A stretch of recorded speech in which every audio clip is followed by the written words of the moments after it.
ভাই এখানে কি আইটেম বিক্রি করতেছেন আপনি? মুড়ি ভর্তা বড় ভাই। মুড়ি ভর্তা। হ্যাঁ, আচ্ছা, কি কি কি আইটেম আছে এই জায়গায়? আছে গিলা, কুলিজি, তিল্লি, ফ্যাপসা, সাসলিক, আলুর দম। সাসলিক, আলুদম সবই আছে মোটামুটি item। বিরিয়ানি আছে 35 টাকা। বিরিয়ানি 35 টাকা করে। ঢাকার মধ্যে সর্বপ্রথম আমরা এই শুরু করছি বিরিয়ানি। 35 টাকা বিরিয়ানি। 35 টাকা। আচ্ছা দর্শক, আমরা 35 Pure টাকা item, বিরিয়ানিটা একদম। কিরকম এটা দেখবো। মুড়ি। প্রথমে এই জিনিসগুলা দেখি আমরা। আলাদা ভাবে বিক্রি করেন নাকি? হুম। এটা কি দিলেন?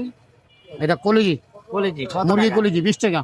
20 টাকা। আচ্ছা, এমনিতে এখানে যে আইটেম গুলো আছে কত করে? সব কোনটা কত করে রিজনেবল। বিক্রি করেন? 10 টাকা, গিলা 10 টাকা। ঠ্যাং 10 টাকা। 10 টাকা। আচ্ছা, তারপরে তিল্লি 30 টাকা, গিলা তিল্লি 10 টাকা, কলিজি 20 টাকা, গলা 15 টাকা, ফ্যাপসা 20 টাকা, সাসলিক 30 টাকা, আচ্ছা, বিরিয়ানি 35, আলু 5 টাকা, মুড়ি আলু 20 পাঁচ টাকা।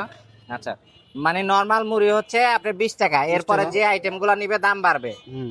এরকম বিষয়টা। জি।